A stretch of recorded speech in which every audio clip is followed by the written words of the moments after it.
tema kita kali ini adalah membangun bisnis dengan ilmu. Nah, sebelum saya lanjutkan, para pejuang Beli Indonesia di tanah air, saya ingin memperkenalkan dulu siapa sebenarnya yang ada di studio hari ini. Yang hari ini menemani saya sehingga saya tidak sendirian. Nah, pertama saya ingin memperkenalkan atau mengundang ke depan Mas Kang, karena orang Sunda kita panggil Kang, kalau orang Jawa kita panggil Mas, kalau orang Sumatera kita panggil Bang. Jadi dulu kita ada guyon, kalau guru, kalau dia orang Sumatera dipanggil Bang Guru, kalau dia orang Jawa dipanggil Mas Guru, kalau orang Sunda kita panggil Kang Guru. Nah, kalau ini Mas Bang Guru. Baik, saya akan memanggil kawan saya dari Bandung, Bumi Parahyangan ini. Silakan maju ke depan, Kang. Assalamualaikum, Kang. Lupa namanya. Kang Pandu. Mangga, Kang. Assalamualaikum. Ya, ini Kang mic-nya.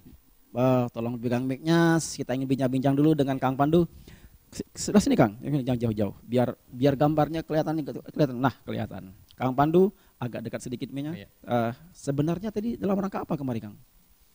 Kebetulan kita silaturahmi dengan Pak Happy tadi. Pak Happy ya. Ya, kita pengen berbincang-bincang, mau ngobrol.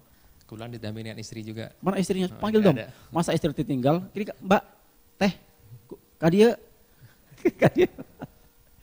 Kadia Teh lewat sini nggak apa-apa Teh. Ya. Ya, ini Teteh. Saha namanya, Kang? Kalau saya dari Bandung tapi asli dari Jawa Timur. Oh, Jawa Bang Timur. Ladi. Oh, Mas, Makanya Kang kalau Mas. ditanya Sunda, mendoknya Jawa nih. Oh gitu. Berarti paduan antara Sunda dengan Jawa kita manggil Iya. Kang Mas. Kang Iya. Mas ya. Gimana, Kang? Jadi tadi ketemu sama Pak Happy. Iya, kita ngobrol mengenai permasalahan usaha kita dan banyak ya kendala dan lain sebagainya, seperti apa baiknya. Alhamdulillah dari Pak Happy tadi nasihat beliau luar biasa. Mudah-mudahan bisa menjadikan bekal kita setelah pulang dari sini nanti, Bang. Oke. Iya. Mainnya apa, Kang, sebenarnya? Main Kang Pandu dengan istri ini? Kita kebetulan di wedding dan di catering, Bang. Catering ya? Iya, wedding Sudah sama berapa catering. lama? Tahun 2002. 2005. Hampir 12 tahun ya. 2002 ya? Dari 12. Sudah 12 tahun? Hampir Wah, 12 tahun. hampir 12 tahun. Biasanya kalau menurut survei, menurut riset, umur paling lama umur maksimal 10 tahun sebuah bisnis itu hanya 4%.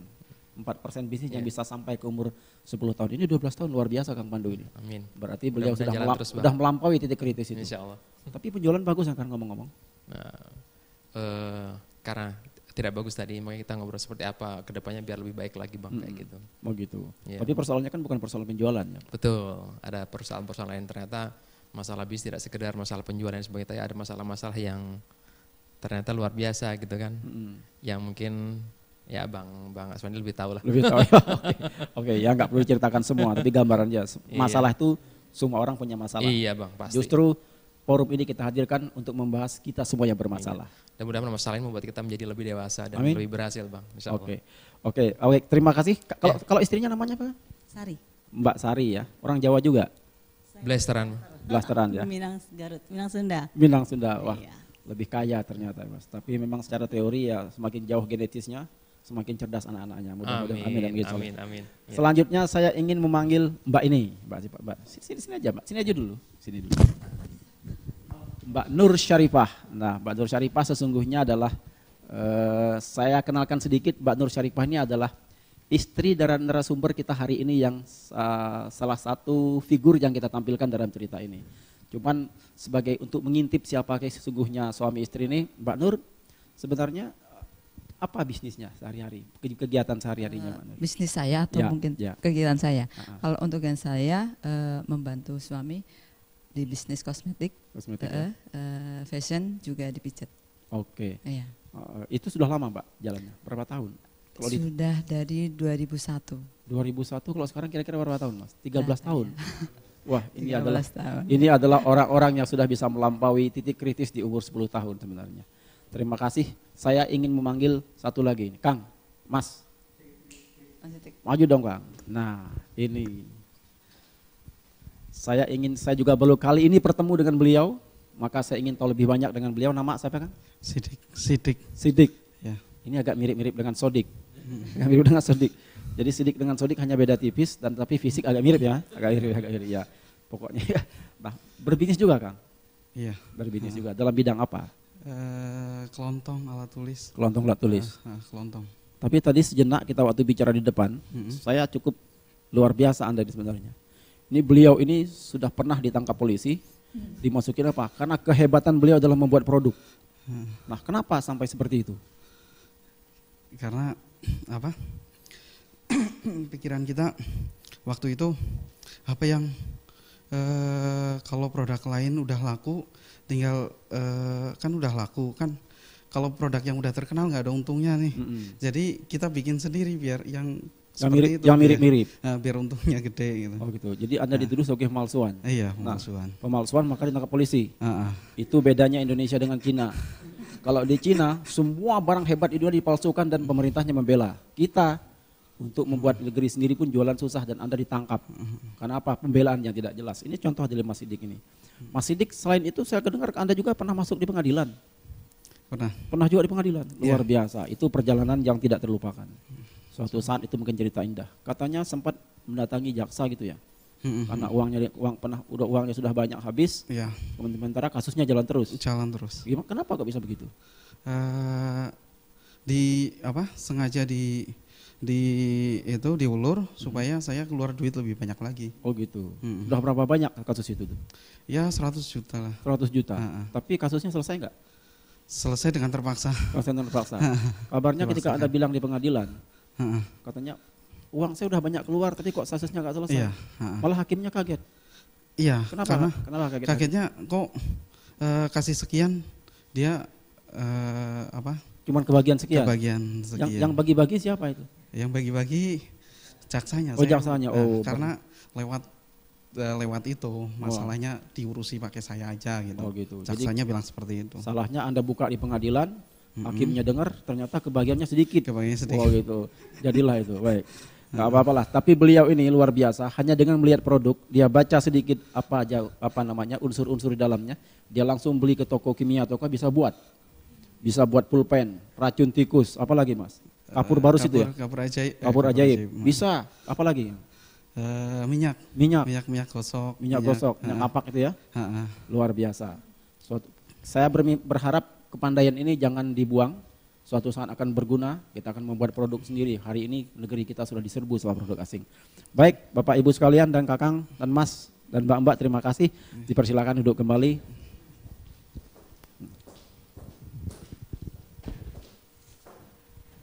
Baik, para pejuang beli Indonesia di seluruh tanah air, itulah orang-orang yang hari ini hadir di studio, ikut menemani saya di dalam mengantarkan acara ini. Dan sebagaimana saya sampaikan di awal bahwa tema topik kita hari ini adalah membangun bisnis dengan ilmu. Bagaimana gambarannya? Kita nikmati sejenak. Inilah tayangan tentang seseorang bagaimana dia memulai berbisnisnya dengan ilmu.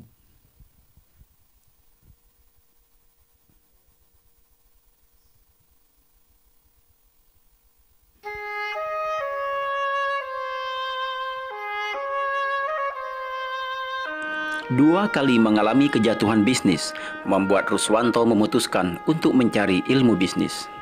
Dia pun mulai bergabung dengan komunitas-komunitas pengusaha, mengikuti berbagai workshop dan training bisnis yang diselenggarakan komunitas-komunitas itu.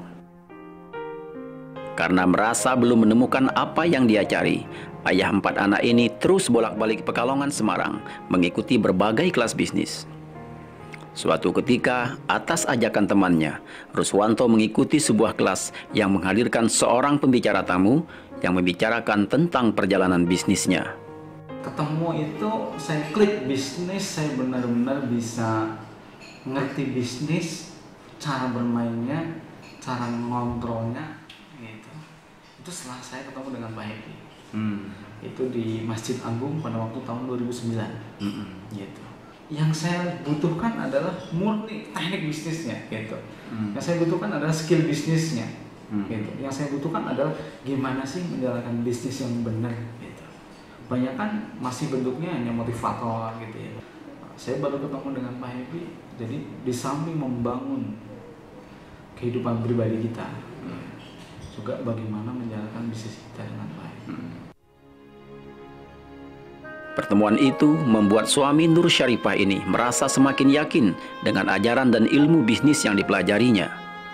Ilmu dan skill bisnis yang diajarkan dalam sebuah komunitas yang kemudian dikenalnya dengan IIBF atau Indonesian Islamic Business Forum. Sejak itu, pengusaha asal Pekalongan ini tidak pernah absen dalam setiap kelas bisnis IIBF. Berbekal dengan ilmu dan skill bisnis yang dipelajarinya selama ini, Ruswanto merasa lebih memiliki bisnis dan kehidupan keluarga maupun kehidupan sosial. Sekarang istri jauh lebih nyaman. Istri lebih nyaman, lebih enak gitu, dan lebih tentram. Dan sepertinya lebih cinta juga sama saya. Bahkan semakin cinta gitu ya. Jadi itulah perjalanan. Ternyata ilmu itu sangat penting. Gitu. Ilmu itu penting sehingga kita jadi tahu gitu apa yang harus kita lakukan. Di bawah bendera CV Cahaya Karisma Sejahtera, Ruswanto mengelola 3 bidang usaha yang dikelola bersama istrinya. Direct selling produk-produk kosmetik, 2 unit toko pakaian, dan jasa terapi pijat elektrik memberinya aliran cash yang membuatnya menjadi seorang pengusaha yang cash rich. Di waktu luang, Ruswanto berkeliling memantau usaha-usahanya itu. Pagi hari, dia memberi arahan kepada tim direct sellingnya. Siang, dia berjalan ke pusat-pusat perbelanjaan, tempat di mana 4 gerai terapi pijat elektriknya berada. Sore hari, dia pun menyambangi 2 toko pakaian jadi yang khusus menjadi mainan sang istri. Malam hari, dia menerima tamu dari warga di lingkungan tempat tinggalnya. Sebuah kewajiban dan pengabdian sebagai seorang ketua rukun tetangga. Di akhir pekan, sambil jalan-jalan ke beberapa kota di Jawa Tengah, Ruswanto pun melihat-lihat cabang usahanya. Bersama-sama dengan teman dan koleganya sesama pengusaha, setiap tahun Ruswanto dan istri berangkat umroh mendekatkan diri pada Sang Pencipta. Dari Pekalongan, Jawa Tengah, tim The Presenter melaporkan.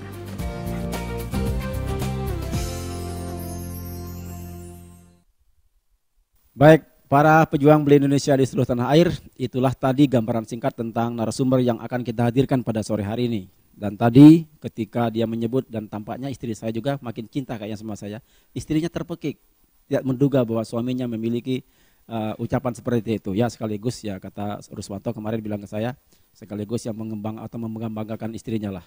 Selama ini kan jarang mungkin kalimat ini diperdengarkan. Tapi akhir-akhir ini saya yakin sudah banyak karena dia mengatakan bahwa sudah ada perubahan yang sangat drastis dalam bisnis dan kehidupannya. Baik para pejuang beli Indonesia di seluruh tanah air, Anda kembali bisa nanti bertanya tentang apa yang kita bicarakan pada hari ini melalui nomor 0812 775 47081 atau bisa juga melalui Twitter @thepresenter atau melalui email live@thepresenter.asia. Dan kita akan lanjutkan acara ini pada sesi selanjutnya, namun sebelum itu nikmatilah beberapa quote atau kutipan-kutipan kata bijak berikut ini.